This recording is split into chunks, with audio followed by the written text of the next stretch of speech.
Engkau telah limpahkan kepada hamba-hambamu yang soleh.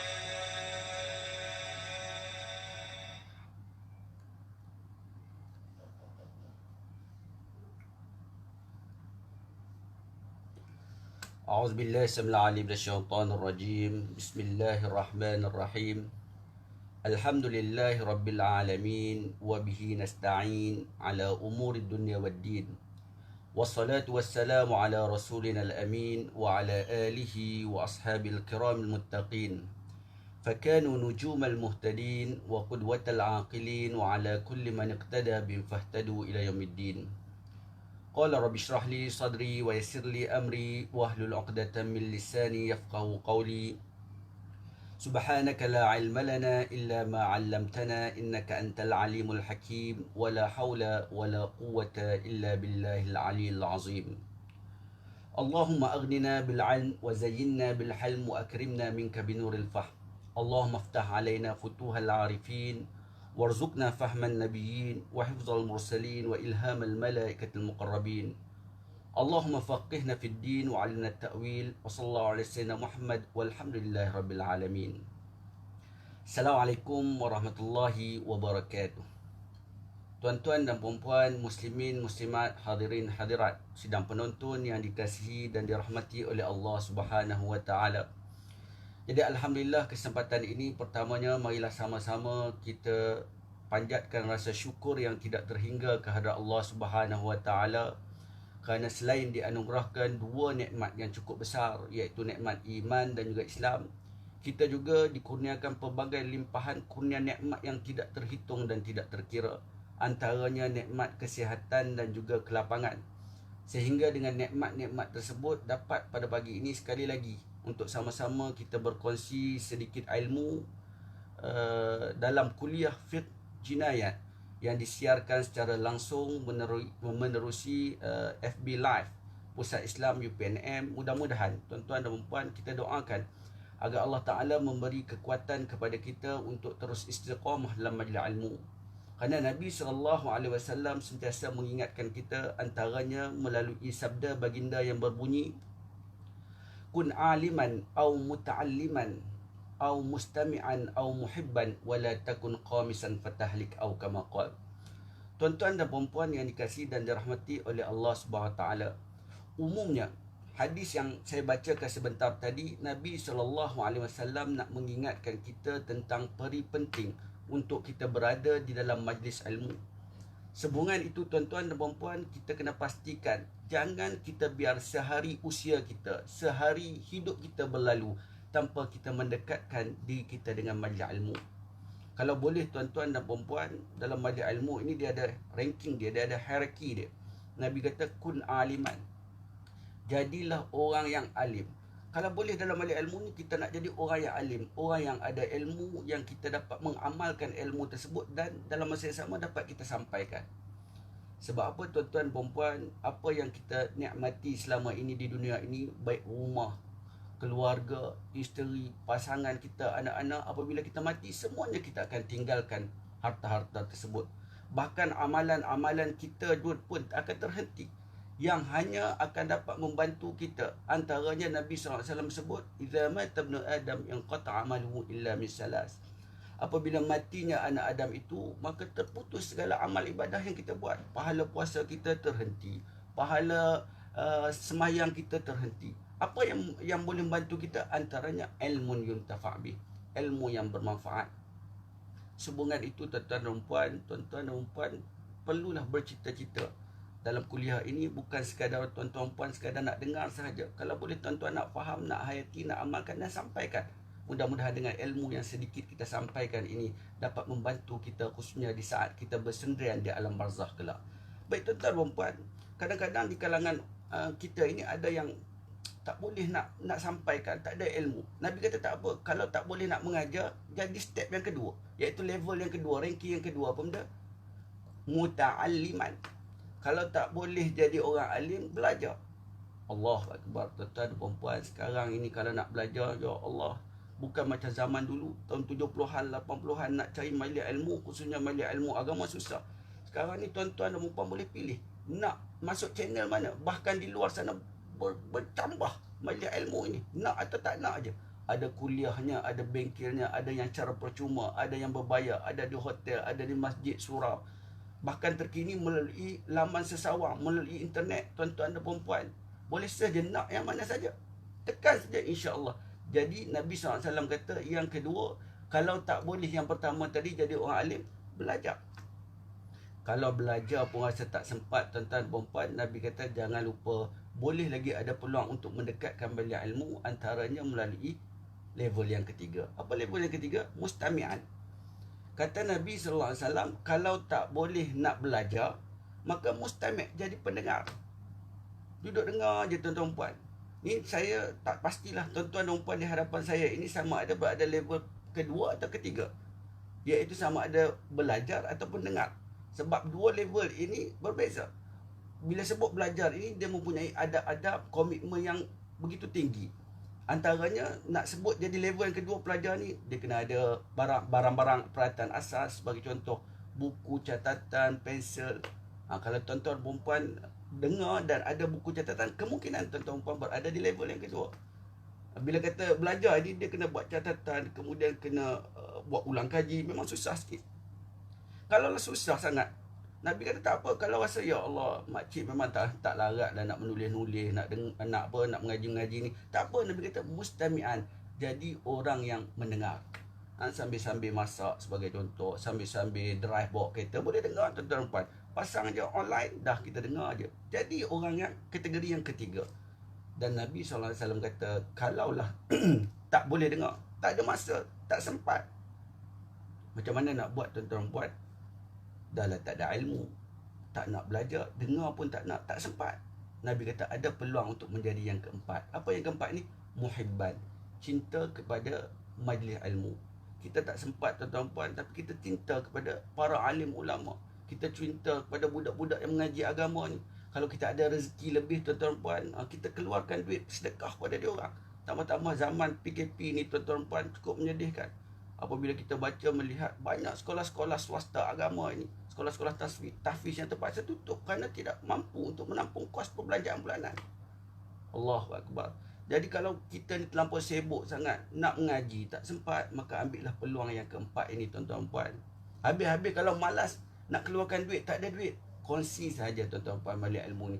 InsyaAllah ada kerahmatan yang Allah Ta'ala akan berikan dalam kehidupan kita. Cuma Nabi SAW pesan, wala takun khamisan, jangan jadi kumpulan yang kelima. Fatahlik au kama qal. Kalau kita jadi kumpulan yang kelima, maka Nabi kata rosak, lingkup, tak ada apa hidup makna ini. Allahu Akbar. Golongan kelima ini bagaimana? Dah lah tak alim, malas mengaji, dengar majlis ilmu pun tak nak.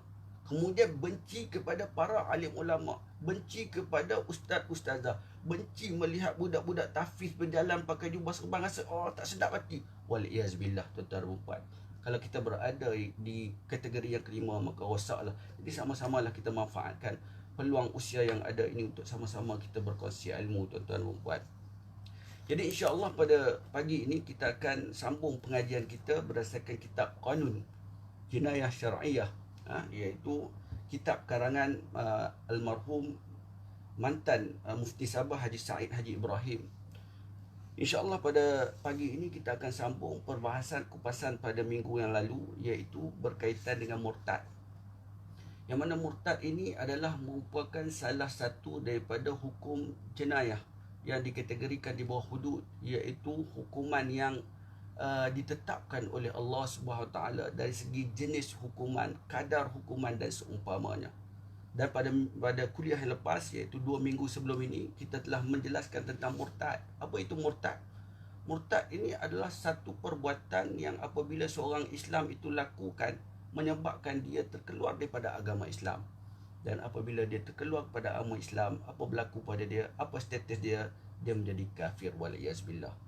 Dan kita telah ceritakan sebelum ini betapa implikasi begitu berat bagi mereka yang melakukan jenayah murtad ini. Di akhirat kelak apa disebut? Wa may yartadda minkum an dinihi fayamut wa huwa kafirun fa ulaika habitat a'maluhum fid dunya wal akhirah wal iyaz billah. Orang yang murtad ini tuan-tuan dan puan, segala amal kebajikan dia tidak dikira oleh Allah SWT. Zero. Bahkan ke mana tempat dia? Ulaika ashabun nar. Mereka ini akan ditempatkan di dalam api neraka. Berapa lama tuan-tuan dan puan? Hum fiha khalidun. Selama-lamanya dalam api neraka. Waliyazbillah. Baik, pada kuliah lepas juga kita telah membicarakan bahawa murtad ini boleh berlaku melalui 3 cara utama. Iaitu yang pertama melalui i'tiqad kita. Ini kita telah huraikan berserta dengan contoh-contoh. Kemudian yang kedua, murtad juga boleh berlaku melalui perbuatan. Dan insya-Allah pada hari ini kita akan sambung pada muka surat 140. Iaitu berkaitan dengan murtad juga boleh berlaku dengan perkataan. Qala musannifu rahimahullahu ta'ala wa nafa'ana wa iyahum bi'ulumihi fid darain amin amin ya rabbal alamin. Murtad disebabkan perkataan. Perkataan-perkataan yang boleh menyebabkan seseorang Islam itu menjadi murtad ialah mengeluarkan kata-kata yang menunjukkan kepada kekufuran, di antaranya. Baik, hari ini kita nak mula perbahasan kita dengan murtad boleh terjadi dengan perkataan. Sebelum ini kita menceritakan bahawa murtad ini kadang-kadang kita tak bercakap, kita tak buat apa pun, tiba-tiba jadi murtad. Bagaimana? Murtad kategori yang dilakukan melalui i'tiqad kita. Kemudian ada juga murtad yang berlaku disebabkan keadaan ataupun perbuatan fizikal kita. Hari ini kita akan bincang bagaimana murtad boleh jadi melalui perkataan yang kita tuturkan. Allahu Akbar. Dia lebih kurang macam rukun solat, tuan-tuan dan puan.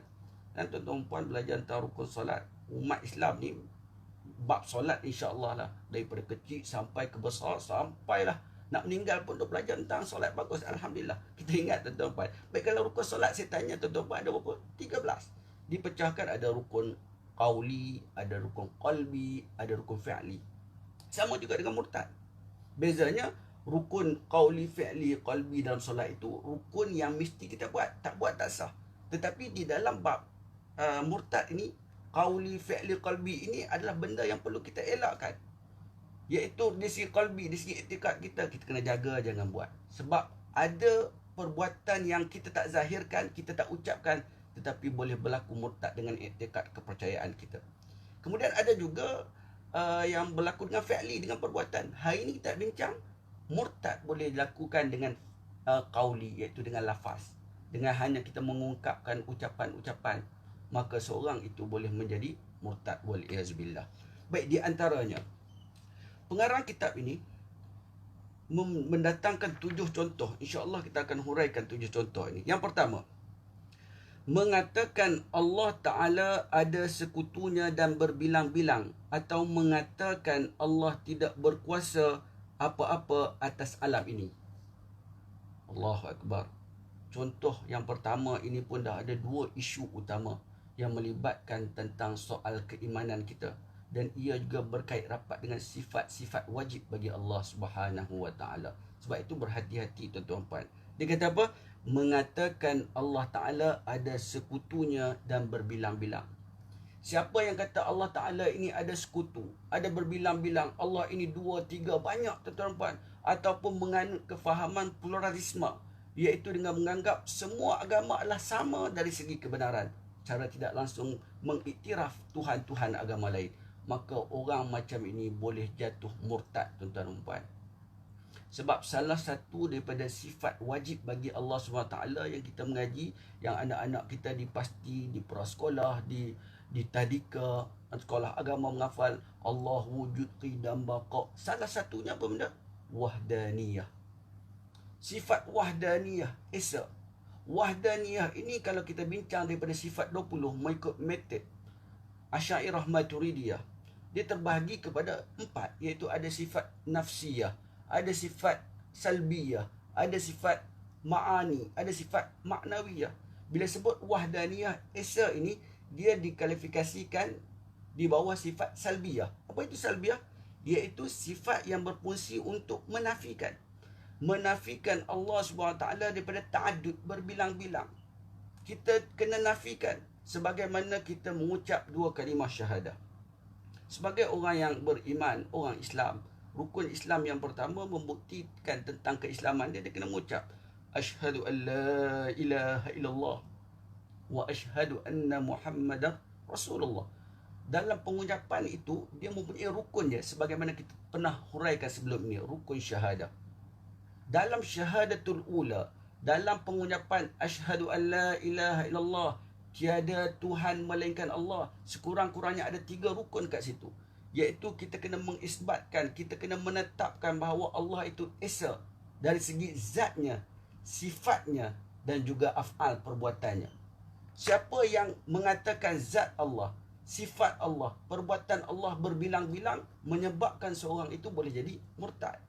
Ini dibincang oleh ulama tentang keperluan menafikan kumum khamsah, iaitu berbilang-bilang yang 5. Jadi perbahasan dia agak berat, saya tak nak detail benda itu. Cuma kesimpulan dia, yang pertama tentang zat Allah Subhanahu Wa Taala, kita perlu mengisbatkan tentang zat Allah itu adalah esa. Apa itu zat, tuan-tuan dan puan? Zat ini adalah diri. Diri Allah Subhanahu Wa Taala itu adalah esa. Zat Allah, diri Allah itu tidak tersusun daripada beberapa unsur. Dia tak macam manusia. Kita ni lemah, tuan-tuan dan puan. Kita ni nak jadi manusia ni berapa unsur. Antaranya daripada tanah, air, ruh dan seumpamanya. Barulah unsur-unsur ini menggabungkan akhirnya jadi manusia. Tapi Allah Ta'ala bukan terdiri, tersusun daripada unsur-unsur. Bahkan bila disebut manusia ini, dia perlu ada anggota. Sebagai contoh, kepala. Bila kata kepala, tak boleh kepala semata-mata. Kalau kepala semata-mata, itu cerita lain, itu hantu pontianak ke apa, kepala je. Bila kata manusia, dia ada kepala, ada badan, badan bergantung pula pada bawah sampailah ke kaki. Jadi manusia tersusun daripada beberapa unsur dan memerlukan anggota. Allah Subhanahu Wa Taala, kita menafikan bahawa diri Allah itu tidak tersusun daripada beberapa unsur dan daripada anggota. Allah Subhanahu Wa Taala tidak mempunyai anggota, tuan-tuan. Allah Subhanahu Wa Taala tidak berarah, tidak bertempat.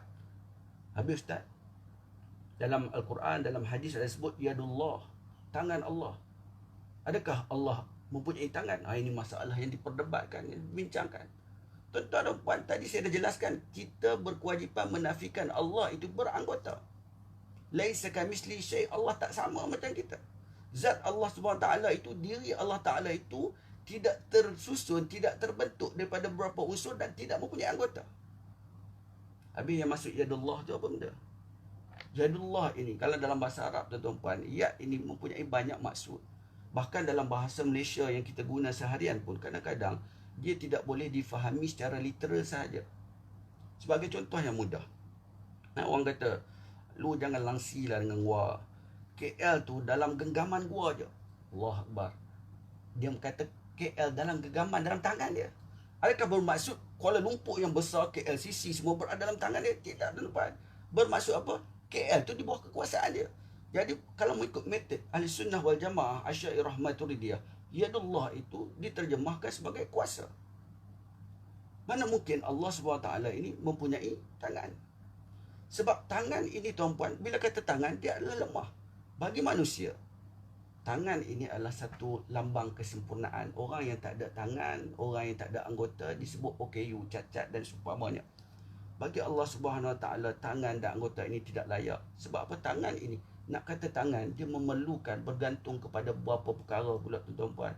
Nak kata tangan ini perlu bergantung kepada jari.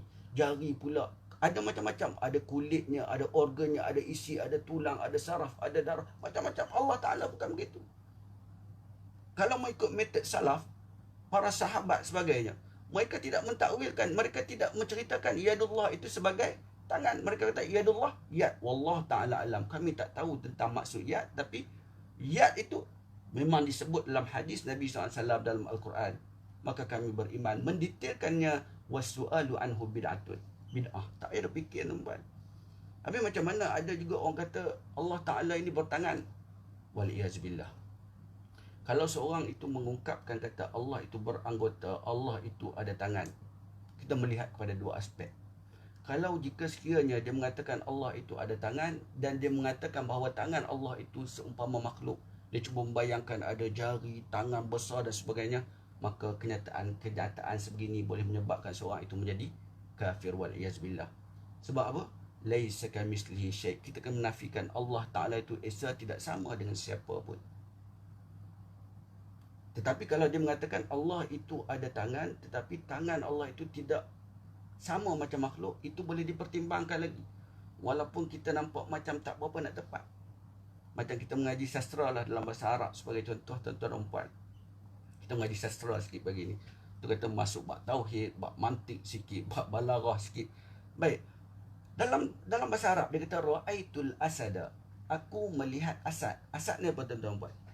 Dalam bahasa Arab. Anak-anak kita yang pasti menghafal asadun, tanyalah dia orang. Asad ni apa? Asad ni adalah singa. Aku melihat singa. Tuan-tuan dan puan, apa maksud singa? Takut kita singa. Biar betul ustaz melihat singa.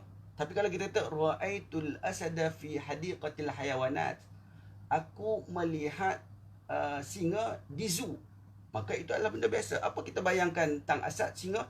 Iaitu satu binatang yang ganas, yang menerkam, yang pemangsa. Itu asad. Tetapi kalaulah kita kata ra'aitul asada yakhtubu 'alal mimbar, aku melihat singa sedang berkhutbah di atas mimbar. Tuan-tuan dan puan, apa maksud asad di sini? Apa maksud singa di sini? Adakah singa itu dimaksudkan dengan singa yang menekam orang? Mana mungkin. Kalaulah singa itu berada di atas mimbar, habis lari para jemaah.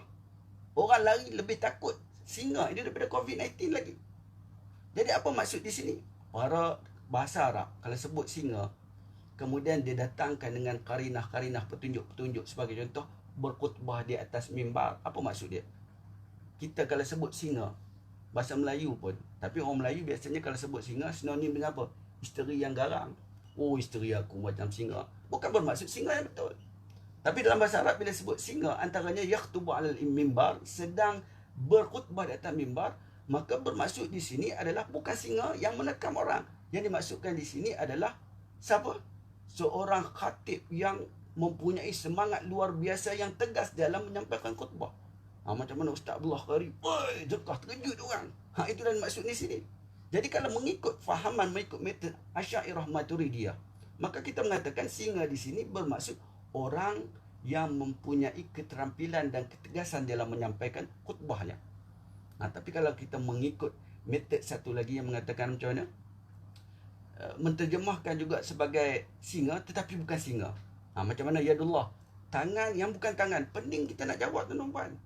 Siapa yang sedang berkhutbah itu adalah singa. Macam mana singa boleh menyampaikan khutbah? Itu adalah singa yang bukan singa.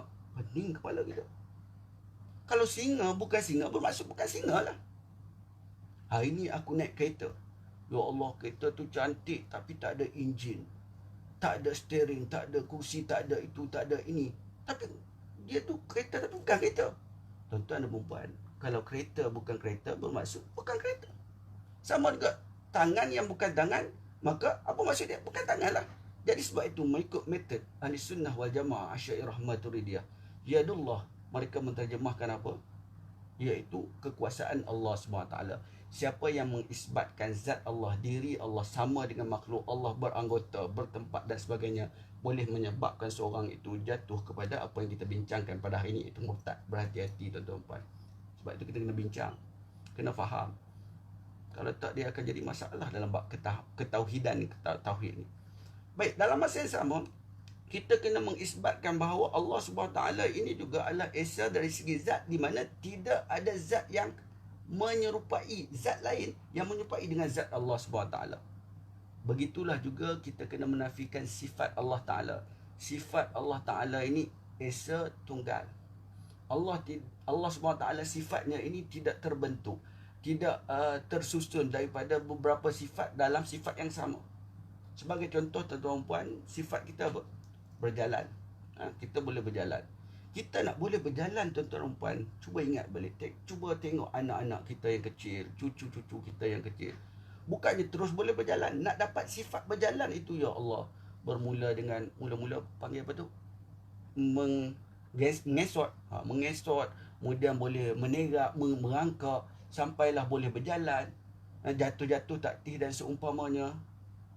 Itu proses kita nak dapat satu sifat. Allah SWT punya sifat tidak terbatas. Macam hari ni kalau kita kata negara yang mempunyai kuasa, kudrah, kekuasaan. Ada negara mempunyai kekuasaan, tetapi kekuasaan negara itu bergantung pada elemen-elemen ataupun cabang-cabang yang lain. Mempunyai kekuasaan dari segi politiknya, dari segi kewangannya, dari segi pendidikannya, maka menjadikan sebuah negara itu berkuasa.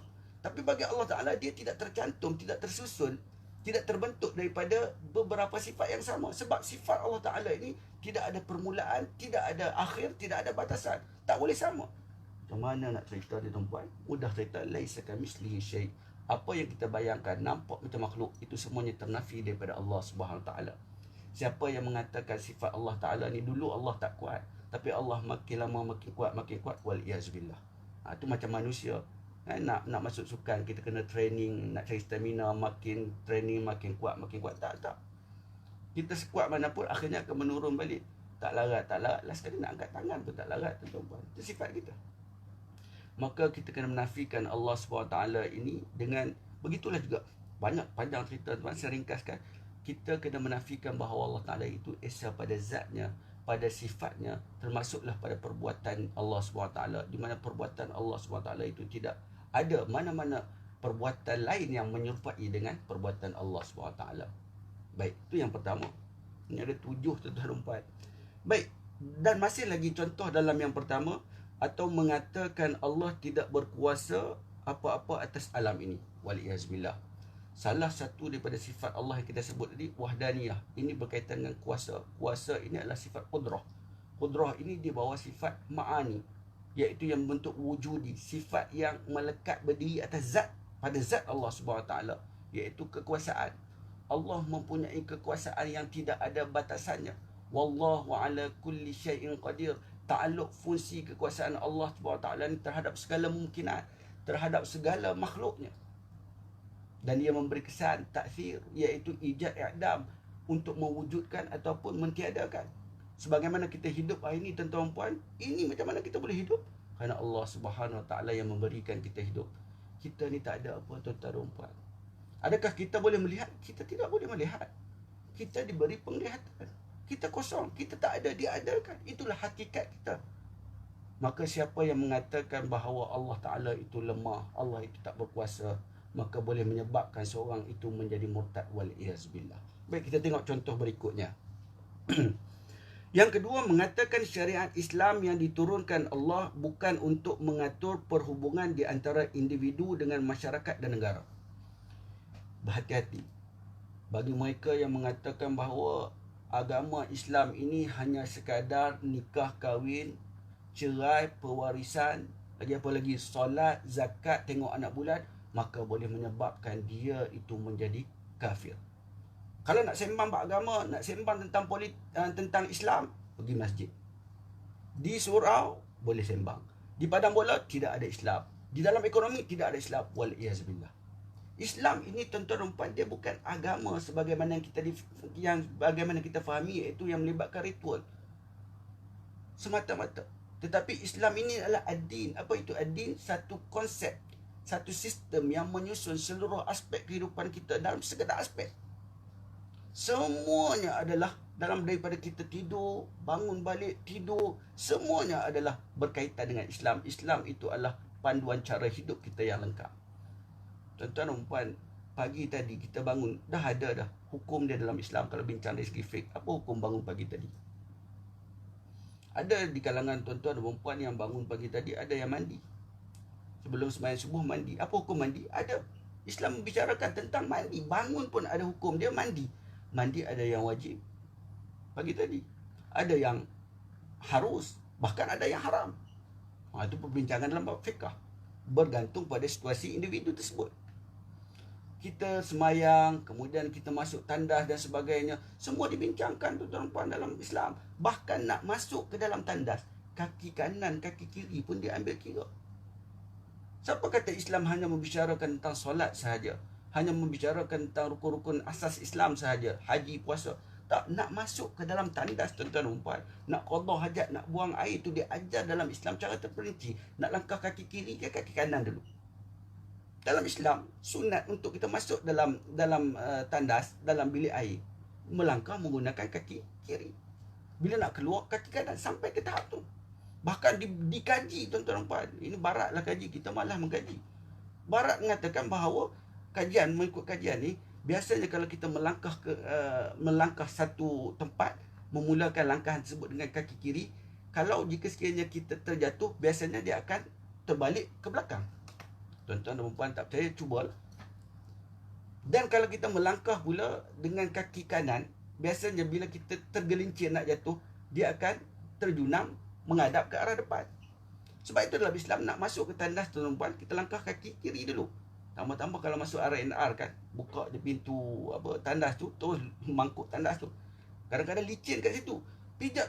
Kalau kita pijak kaki kiri, tuan-tuan dan puan, pijak kaki kiri nak terjatuh, maka kita akan terbalik ke belakang. Selamatlah muka kita daripada terjun dalam mangkuk tandas tu. Sama juga waktu keluar. Bila keluar langkah ke kanan, bila rasa tergelincir, kita akan menghadap ke depan. Maka selamatlah kita. Sampai ke tahap itu dibincang, tuan-tuan dan puan, dalam Islam. Takkanlah perkara berkaitan ekonomi, politik, kenegaraan, kemasyarakatan tidak dibincangkan dalam Islam. Jadi Islam ini merupakan cara hidup yang lengkap, tuan-tuan dan puan. Siapa yang mengatakan Islam ini hanya membicarakan tentang ritual keagamaan yang melibatkan hubungan dengan Allah semata-mata, boleh menyebabkan seorang itu jatuh murtad waliyazbillah. Jadi ingat, di padang bola pun Islam ada, tuan-tuan dan puan. Sambil makan ada Islamnya. Di seluruh segenap kehidupan kita perlu kita gabung jalinkan, perlu kita hidupkan dengan Islam. Bahkan Allah Ta'ala berfirman dengan tegas menyebut, وَمَا خَلَقْتُ الْجِنَّ وَالْإِنسَ إِلَّا لِيَعْبُدُونِ. Apa maksudnya?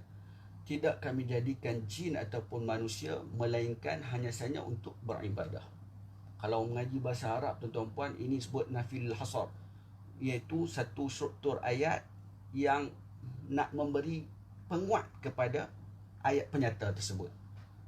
Contoh yang mudah lah. Kita kata pasangan kita sayang pada kita, dia kata I love you, ataupun bahasa Melayu lah, saya sayang kamu. Itu adalah ayat penyata biasa aja. Saya sayang kamu. Banyak mana sayang kita tak tahu. Tapi kalau dia nak kuatkan, dia akan kata inna dalam bahasa Arab. Sesungguhnya aku menyintai kamu. Bila seorang lelaki melafazkan sesungguhnya aku menyintai kamu sangat-sangat, tuan-tuan dan puan, jangan mudah percaya. Jangan mudah percaya. Sebab lelaki ni macam tahulah lelaki kan. Tetapi kalau dia kata wama khalaqtul jinna wal ins illa liya'budun, menggunakan struktur uslub gaya bahasa yang sebagaimana Allah Taala jelaskan, tidak kami jadikan jin dan manusia kecuali hanya sahaja untuk beribadah. Ini betul-betul kuat. Tidak ada seorang wanita pun di dalam dunia ini, daripada Siti Hawa sampailah ke akhir zaman, tidak ada seorang wanita pun di dunia ini yang aku cinta melainkan engkau. Ini baru kuat. Jadi Allah Ta'ala sebut perkataan begitu. Tidak aku jadikan manusia ini untuk hidup kecuali untuk beribadah. Bermaksud tanpa ibadah kita tidak dijadikan. Tanpa ibadah kita tidak diciptakan. Jadi seluruh aspek kehidupan kita sebagaimana kita lafazkan dalam solat, inna salati wa nusuki wa mahyaya wa mamati lillahi rabbil alamin. Semayang kita kerana Allah, main bola kita kerana Allah, ada adab-adabnya, ada etika pakaiannya, maka segala-galanya kita kena ikut peraturan dan juga syariat Islam itu sendiri. Baik, itu yang kedua. Yang ketiga, tuan-tuan dan puan, mengatakan hukum Islam tidak wajib dilaksanakan pada masa sekarang kerana tidak sesuai dengan keadaan hidup masyarakat hari ini. Allahu Akbar. Ini dia kata, ya Islam. Kalau yang tadi dia menafikan Islam ini hanya ada di masjid, di surau, bab-bab tu aja. Tapi ini dia kata, ya memang tak dinafikan, Islam juga menceritakan tentang hukum hakam, tentang peraturan, tentang undang-undang hukuman. Tetapi dia kata apa? Hukuman tersebut tidak sesuai untuk diaplikasikan, untuk dilaksanakan pada zaman sekarang. Waliyazbillah. Kenyataan sebegini juga boleh menyebabkan seorang itu menjadi murtad. Waliyazbillah. Sebagai contoh berkaitan dengan mencuri, seperti mana yang telah kita bincangkan beberapa bulan yang lepas. Bila kata mencuri, apa hukuman yang ditetapkan dalam Islam? Mencuri ini ataupun disebut dalam istilah syarak sarqah, iaitu mengambil harta orang dengan cara tersembunyi, mengambil harta orang tanpa redha, maka disebutkan mencuri. Bila kata mencuri, maka ia dikategorikan di bawah salah satu hukuman jenayah hudud.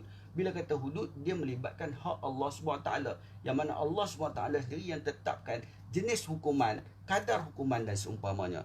Dan dalam ayat berkaitan dengan sariqah telah kita bincangkan sebelum ini, Allah Ta'ala sebut secara jelas, was-sariqu was-sariqatu faqta'u aydiyahuma jazaa'an bima kasaba nakalan min Allah. Ada orang kata potong tangan ni tak sesuai lah zaman sekarang. Habis apa yang sesuai?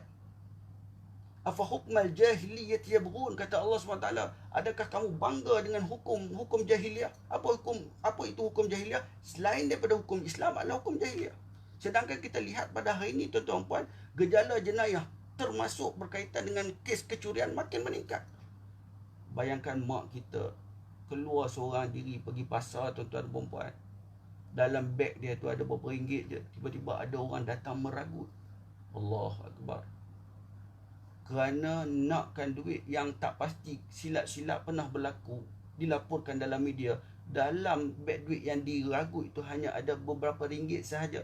Tetapi kesan dia, mangsa ragut tu meninggal dunia. Tuan-tuan dan puan, Allah Ta'ala kata, was-sariqu was-sariqatu, orang yang mencuri, baik lelaki baik perempuan, hukuman dia apa? Faqta'u aydiyahuma, potong tangan. Tak tahu kalau kita mengaji dalam usul fiqh, kaedah menyebut apa? Al-amru yufidul wujub, yadullu 'alal wujub. Perintah menunjukkan wajib. Di sini Allah menggunakan kata perintah, potonglah, maka wajib potong tangan. Apabila dibicarakan cukup rukun-rukun dia, syarat-syarat dia, maka tidak ada lagi hukuman lain yang setimpal melainkan potong tangan. Dan Allah Ta'ala menyebut jazaa'an bima kasaba, ini adalah balasan terhadap jenayah yang dia buat. Kemudian Allah tambah lagi nakalan minallah, ini juga merupakan pencegahan daripada Allah Subhanahu Wa Ta'ala. Kalaulah pencegahan daripada Allah SWT kita ragui, bermaksud iman kita di mana, tuan-tuan dan puan? Berhati-hati. Sehingga pada hari ini, tuan-tuan dan puan, ya Allah, bukan kata nak pergi tempat-tempat tak elok, nak pergi masjid pun kadang-kadang kita pakai slipper, bukan mahal sangat pun, lebih RM10, kadang-kadang bawah pada RM10 pun orang sapu, orang kebah. Allahu Akbar. Sebab apa? Kerana kita meragui dan menolak hukum Allah SWT. Sedangkan Allah kata, kalau kamu mengikut hukum aku, jazaa'an bima kasaba nakalan min Allah, Allah garanti segala kemaksiatan, segala jenayah dapat dikurangkan dan dihapuskan. Baik, seterusnya tuan-tuan dan puan, yang keempat, mengatakan setengah hukum Islam tidak sesuai lagi diguna pakai pada hari ini, hanya sesuai pada masa yang silam. Yang tadi dia kata Islam ini hanya di masjid, di surau, tak melibatkan kehidupan seharian. Dan contoh berikutnya, dia kata ya, memang Islam ini adalah merangkumi seluruh aspek kehidupan kita, cuma tidak sesuai. Yang keempat ini dia kata macam mana pula? Dia memang sesuai, tetapi sesuai zaman dulu, tak sesuai zaman sekarang. Sebagai contoh, ada statement yang saya pernah baca mengatakan bahawa contohnya hukum bertudung. Dia kata hukum bertudung ini adalah sesuai di zaman jahiliah. Sebab masyarakat di zaman jahiliah itu, ya Allah, mereka ini memperhambakan wanita. Wanita menjadi hamba seks dan seumpamanya. Jadi zaman sekarang dah berbeza. Wanita perlu diberi hak kebebasan. Allahu Akbar. Sedangkan dalam Al-Quran menyebut cara jelas, وَلْيَضْرِبْنَ بِقُمُرِهِنَّ عَلَى جُيُوبِهِنَّ, iaitu hendaklah kamu menutup kepala kamu sehingga melabuhkannya tutup di bahagian dada. Tuan-tuan dan puan, apa yang ditegaskan dalam Al-Quran ini, hudan lil muttaqin, adalah merupakan petunjuk bagi orang bertakwa dan ia bersuaian sampai ke akhir zaman, bila-bila pun. Dan ketika mana ayat yang saya bacakan sebentar tadi turun, tuan-tuan dan puan, ketika itu para muslimah, sahabiah, ummahat mukminat di zaman Nabi SAW, mereka pakai tudung pun tak tutup macam kita sekarang ini. Hanya pakai macam Kristian punya tu, nampak macam scarf kecil tu, ataupun macam orang tua-tua pakai di kampung kan, pakai cukup kepala je tu, pakai macam tu. Tiba-tiba dengar perintah Allah SWT, bahawa Allah SWT perintahkan supaya bukan sekadar tutup, tetapi melabuhkan. Apa mereka buat, tuan-tuan puan? Terus mereka menarik daun-daun yang ada berhampiran mereka, tarik habis, langsir dan sebagainya, tutup segera. Kita pada hari ini berapa lama dah ayat ini turun? Lebih pada 1400 tahun yang lalu. Tiba-tiba hari ini kita mempertikaikan hukum yang telah ditetapkan oleh Allah SWT. Berhati-hati tuan-tuan puan. Kalau kita tak nak pakai, itu urusan kita dengan Allah SWT. Kita jawab di hadapan Allah SWT. Tapi sampai kita menafikan hukum tersebut, menyebabkan kita boleh jatuh murtad. Wal'iyazubillah. Baik, kita sambung lagi.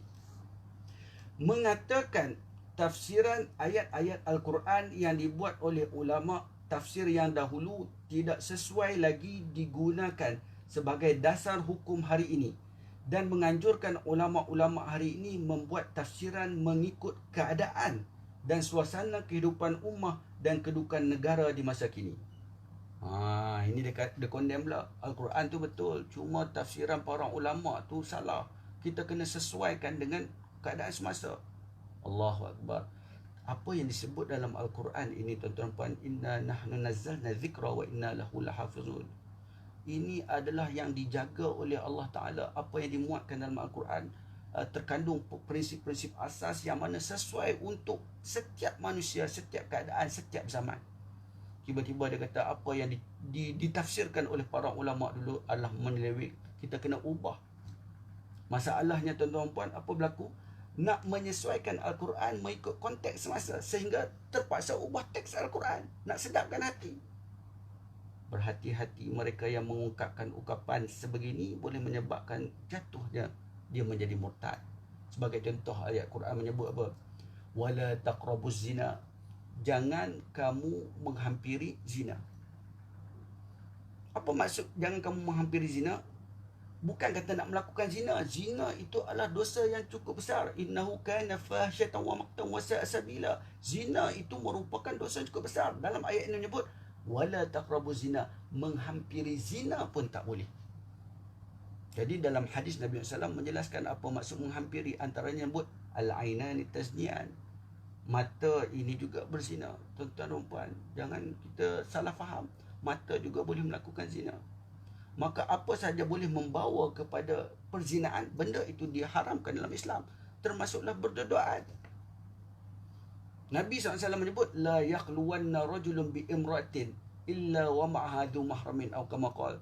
Tidak boleh mana-mana lelaki ajnabi duduk berdoaan, lelaki dengan perempuan asing sama-sama duduk. Tak boleh, melainkan kena ada mahramnya. Kalau dua-dua je tak boleh.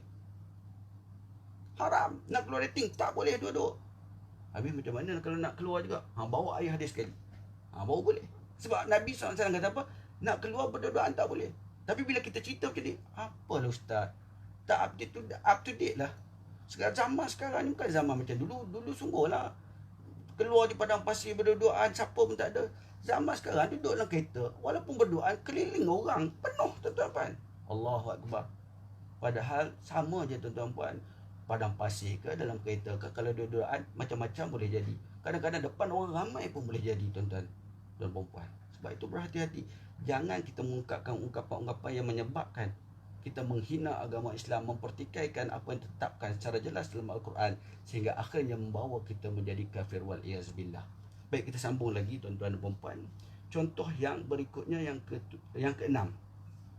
Mengatakan bahawa qada dan qadar bukan datang dari Allah, malah adalah datang dari makhluk itu sendiri atau dari kekuatan alam. Ini golongan-golongan yang perbahasan dibahaskan dalam ilmu tauhid berkaitan dengan af'al ibad, perbuatan manusia ni. Yang kita buat, saya angkat tangan, saya bercakap ni, siapa yang apa kaitan dia? Bagaimana saya boleh bercakap, boleh angkat tangan ni? Ada golongan yang macam kita baca yang ke-6 ni, Qadariyah, iaitu dia mengatakan bahawa perbuatan manusia ini tidak ada keterkaitan dengan Allah SWT, seolah-olah menafikan kekuasaan Allah Ta'ala, mengatakan Allah Ta'ala ini tidak ada campur tangan. Kita boleh angkat tangan, kita sendiri yang angkat tangan.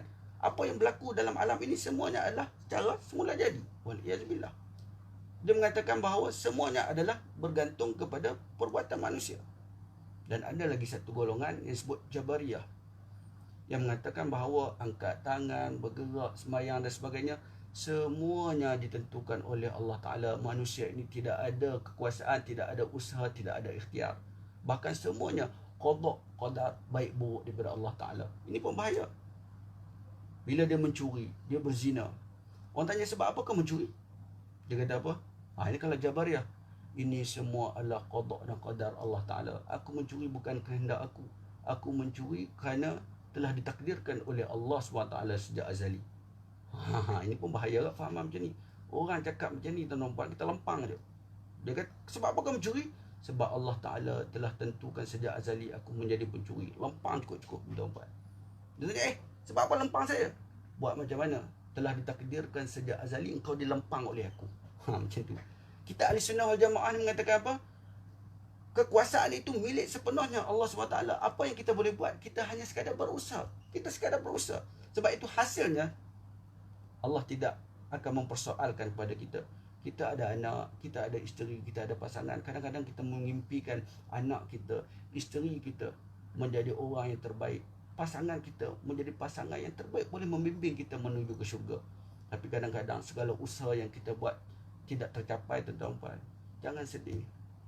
Sebab apa? Ini memang realiti. Sebab apa? Kita manusia hanya boleh berusaha. Dan Allah Ta'ala nak memberi pahala itu berdasarkan usaha kita. Kalau tuan-tuan perempuan mempunyai anak, tiba-tiba tuan-tuan perempuan ajar didik anak tuan-tuan perempuan dengan sebaik mungkin, dengan harapan dia menjadi anak yang soleh, tiba-tiba pada hari ini dia tidak jadi sebagaimana yang kita impikan, tuan-tuan perempuan, jangan sedih, jangan berduka cita. Sebab apa? Kalau kita nak bincangkan Nabi Nuh, bayangkan tuan-tuan perempuan, Nabi Nuh berdakwah bukannya sehari dua, beratus tahun. Akhirnya yang menentang antaranya siapa? Anak dia sendiri, isteri dia sendiri. Bahkan dia melihat dengan mata kepalanya bagaimana anaknya ego. Sehingga kan Nabi Nuh ajak naik atas kapal. Dia kata apa? Biarlah aku mati dengan cara aku. Aku tak nak ikut engkau wal iyazbillah. Tuan-tuan, kita manusia ini hanya sekadar mampu berusaha. Selebihnya kita serah kepada Allah SWT. Semakin besar ujian yang Allah Ta'ala berikan kepada kita, tetapi kita tidak pernah berputus asa, maka nescaya pahala berlipat ganda yang Allah Ta'ala janjikan kepada kita. Yakinlah tuan-tuan dan perempuan.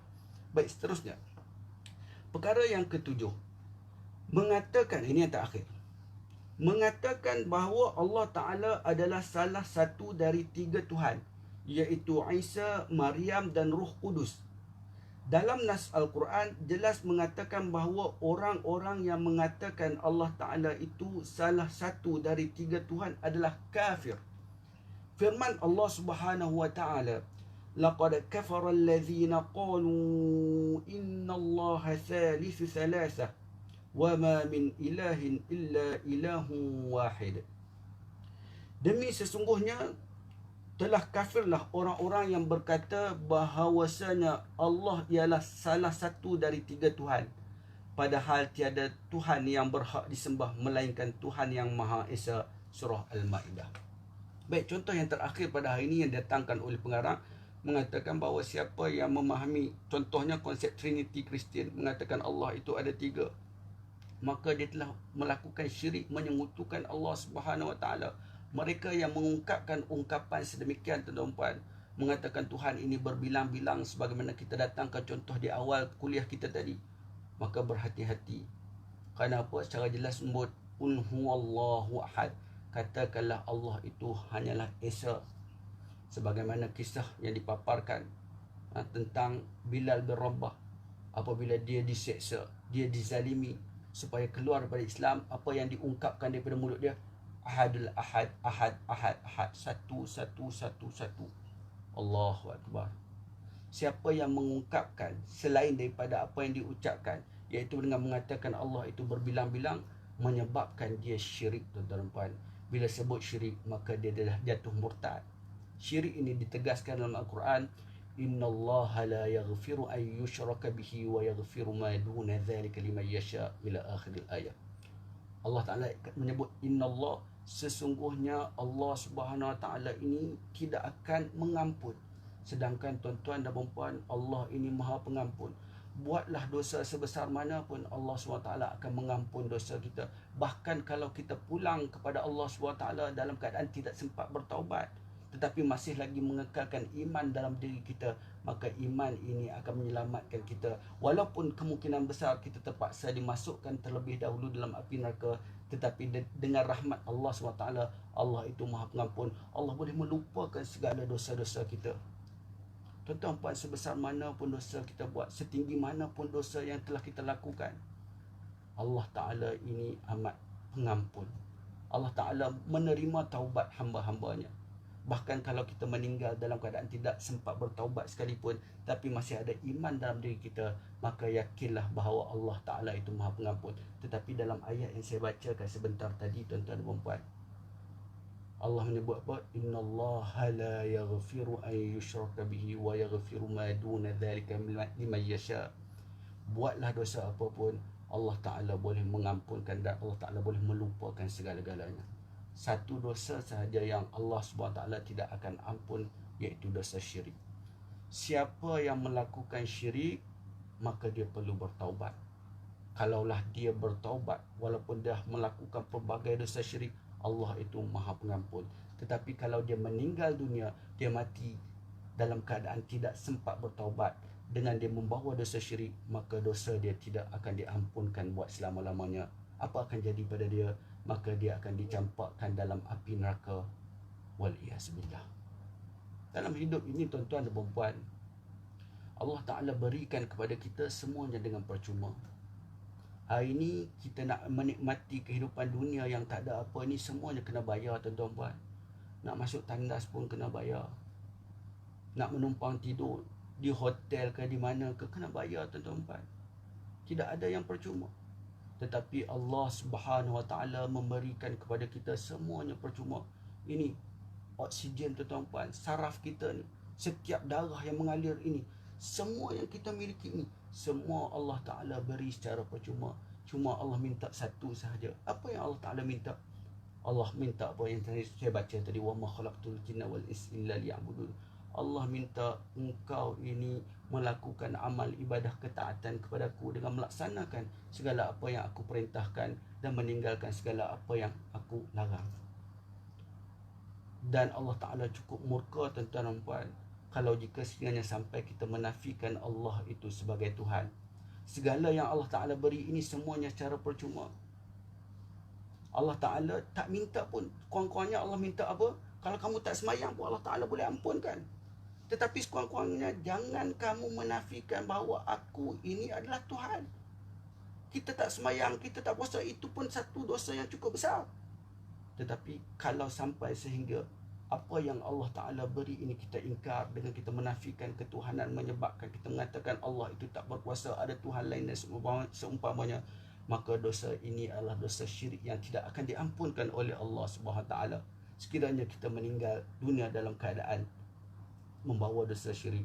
Wal'iyazbillah. Sebab itu, tuan-tuan puan, sebelum kita tidur, pastikan kita mengucap, kita istighfar banyak-banyak. Kita takut dalam keadaan sedar ataupun tidak, mungkin melalui pertuturan kita, mungkin melalui i'tiqad kita, mungkin melalui perbuatan kita yang mungkin menyebabkan kita menjadi kafir murtad ini. Maka setiap hari, setiap ketika, maka perbanyakkanlah beristighfar dan bertaubat kepada Allah Subhanahu Wa Ta'ala, kerana dosa syirik ini tidak akan diampunkan oleh Allah Subhanahu Wa Ta'ala. Jadi, tuan-tuan dan puan, insya-Allah pada kuliah yang akan datang kita akan bincangkan pula tentang orang yang sah menjadi murtad.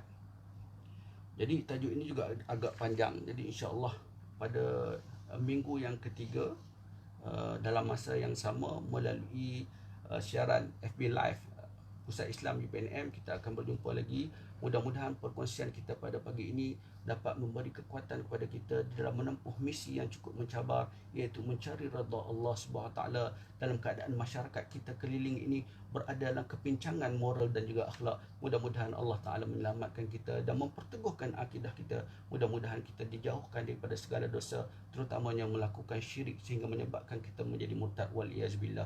Dengan ini saya akhiri dengan wabillahi taufiq wal hidayah. Wassalamualaikum warahmatullahi wabarakatuh.